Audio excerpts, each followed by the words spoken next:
हाय बच्चों, मैं Shirin ma'am rising star tuitions में आपका बहुत बहुत स्वागत है। आज हम लिखेंगे बात 58 की क्वेश्चन और आंसर्स। निम्नलिखित प्रश्नों के संक्षिप्त उत्तर दीजिए।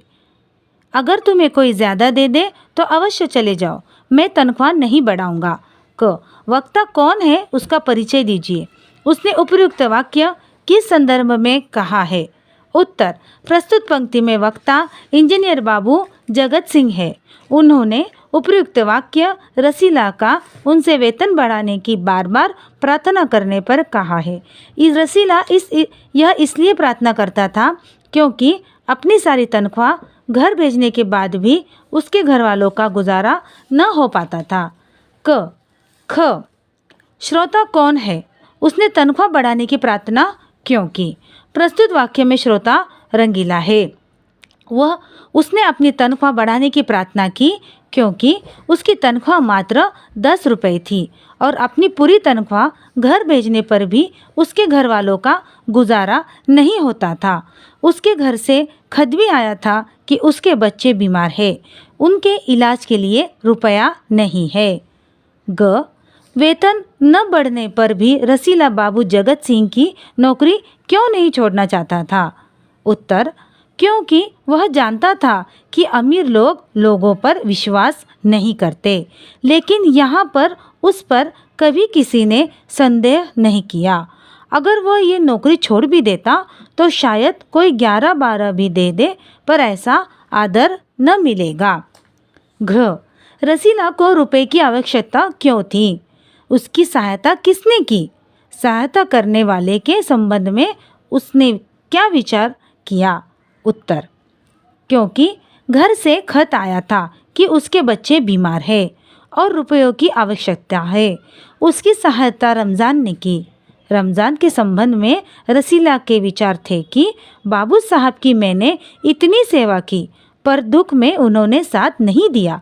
रमज़ान को देखो, गरीब है परंतु आदमी नहीं देवता है, भगवान उसका भला करे। बाबू साहब की मैंने इतनी सेवा की, पर दुख में उन्होंने साथ नहीं दिया। क बाबू साहब कौन थे, उनका परिचय दीजिए। उत्तर, बाबू साहब इंजीनियर बाबू जगत सिंह थे। वे बहुत ही ऊंचे पद पर आसीन थे। रसीला उनके यहाँ नौकर था। इंजीनियर बाबू जगत सिंह एक बड़े रिश्वतखोर इंसान थे। जिला मजिस्ट्रेट शेख सलीमुद्दीन उनके पड़ोस में रहते थे।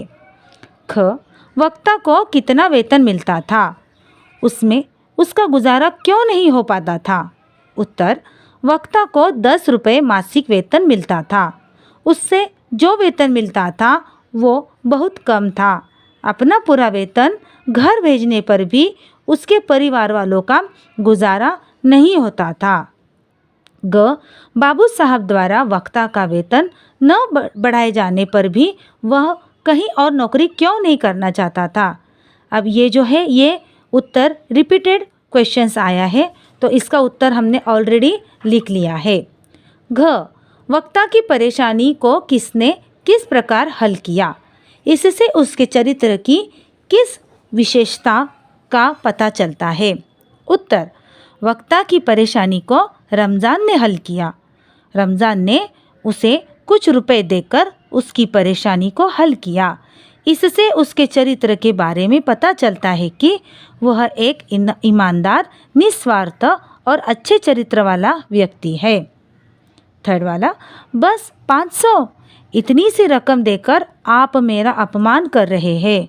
हुजूर मान जाइए, आप समझे आपने मेरा काम मुफ्त में किया है। क वक्ता और श्रोता कौन कौन है, उनके कथन का संदर्भ स्पष्ट कीजिए।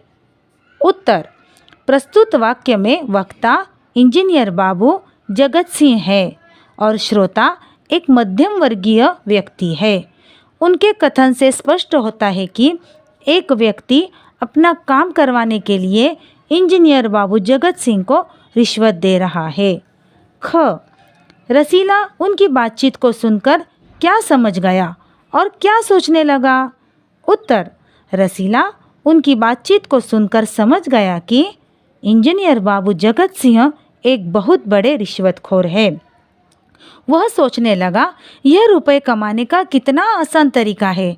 मैं सारा दिन मजदूरी करता हूँ, तब महीने भर बाद 10 रुपए हाथ आते हैं। ग, आप मेरा अपमान कर रहे हैं। कथन से वक्ता का क्या संकेत था, स्पष्ट कीजिए। उत्तर, आप मेरा अपमान कर रहे हैं कथन से वक्ता का संकेत यह था कि इतने कम रुपए देकर आप मेरा अपमान कर रहे हैं। वक्ता ने यह भी संकेत किया कि काम को पूरा करने के लिए ये रकम बहुत कम है। घ, उपर्युक्त पंक्तियों में समाज में व्याप्त किस बुराई की ओर संकेत किया गया है? इस बुराई का समाज पर क्या प्रभाव पड़ता है? उत्तर, उपर्युक्त वाक्यों में समाज में व्याप्त भ्रष्टाचारी की ओर संकेत किया गया है। इस बुराई का समाज पर बहुत बड़ा दुष्प्रभाव पड़ता है। इस बुराई से ही समाज के उच्च तथा प्रतिष्ठित पदों पर आसीन लोग जो रिश्वत लेकर भी सम्मानित जीवन व्यतीत करते हैं और रिश्वतखोरी समाज में व्याप्त हो रही है। फोर्थ, बस इतनी सी बात, हमारे शेख साहब तो इनके भी गुरु है। क, वक्ता और श्रोता कौन कौन है? दोनों का परिचय दीजिए। उत्तर, प्रस्तुत पंक्ति में वक्ता रमज़ान और श्रोता रसीला है। रमज़ान एक बहुत ही दयालु व्यक्ति है।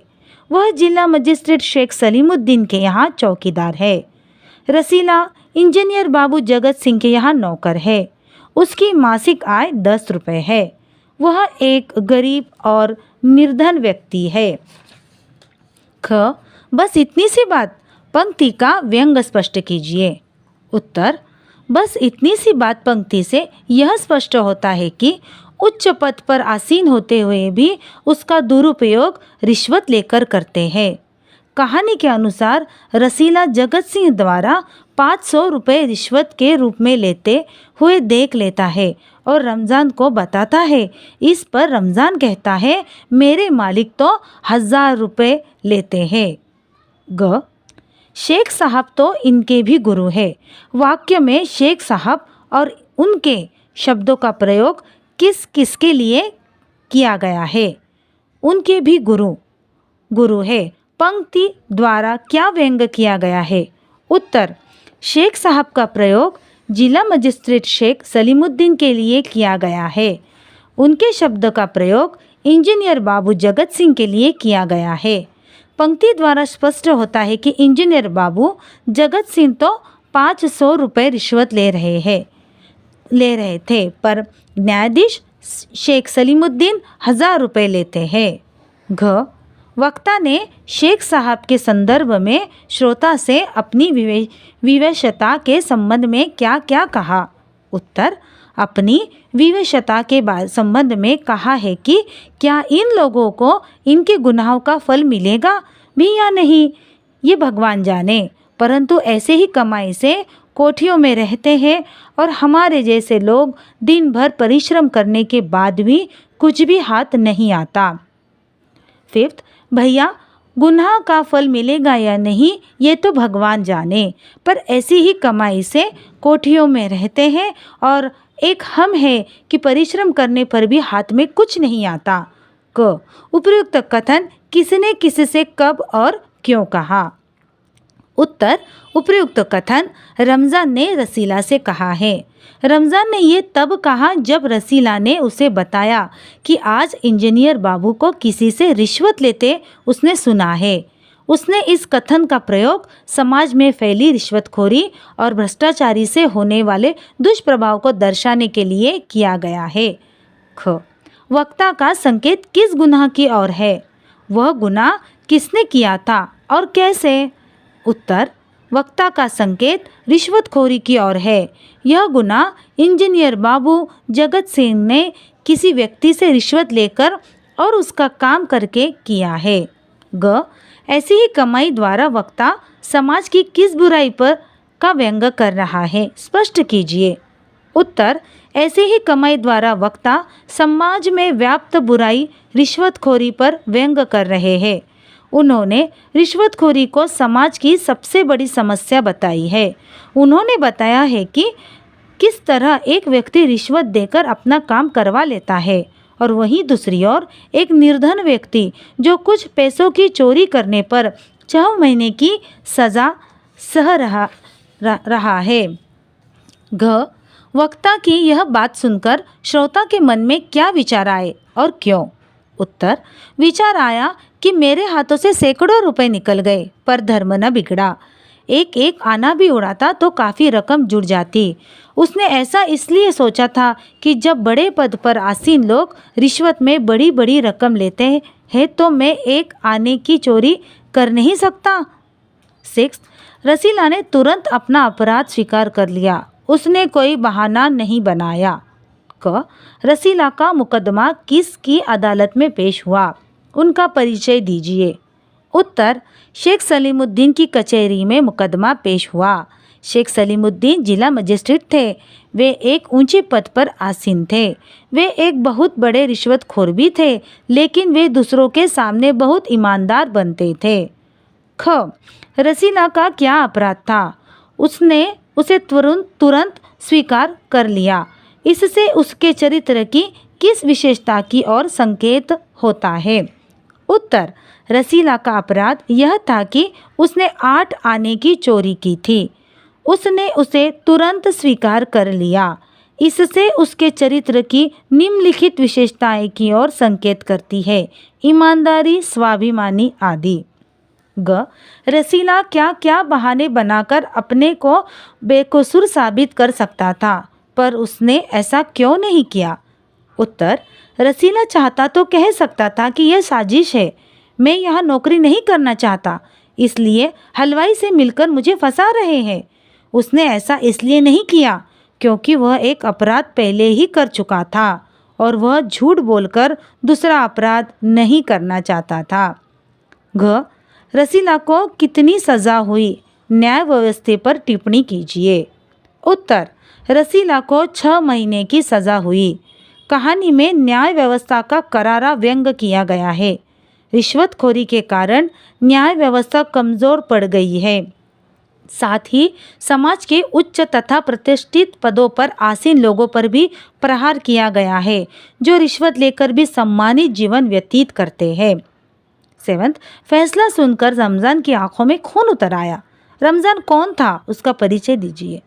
उत्तर, रमज़ान जिला मजिस्ट्रेट शेख सलीमुद्दीन के यहाँ चौकीदार तथा रसीला का घनिष्ठ मित्र भी था।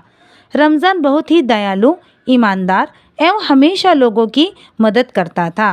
रमज़ान और रसीला में बहुत ही गहरी दोस्ती थी। ख.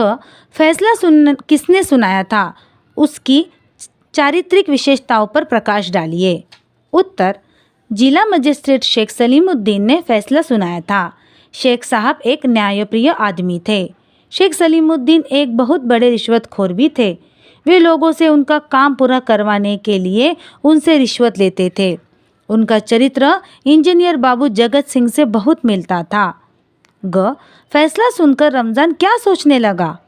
उत्तर, फैसला सुनकर रमज़ान सोचने लगा कि यह दुनिया न्याय नगरी नहीं, अंधेर नगरी है। चोरी पकड़ी गई तो अपराध हो गया। असली अपराधी बड़ी बड़ी कोठियों में बैठकर दोनों हाथों से धन बटोर रहे हैं, उन्हें कोई नहीं पकड़ता। घ. बात अठन्नी की कहानी द्वारा लेखक के क्या संदेश दिया है? उत्तर, बात अठन्नी की कहानी द्वारा लेखक ने हमारे देश की कमज़ोर न्याय व्यवस्था की ओर संदेश किया है। इस कहानी के माध्यम से लेखक ने समाज में व्याप्त बुराइयां जैसे रिश्वतखोरी, भ्रष्टाचार आदि की ओर भी संकेत किया गया है।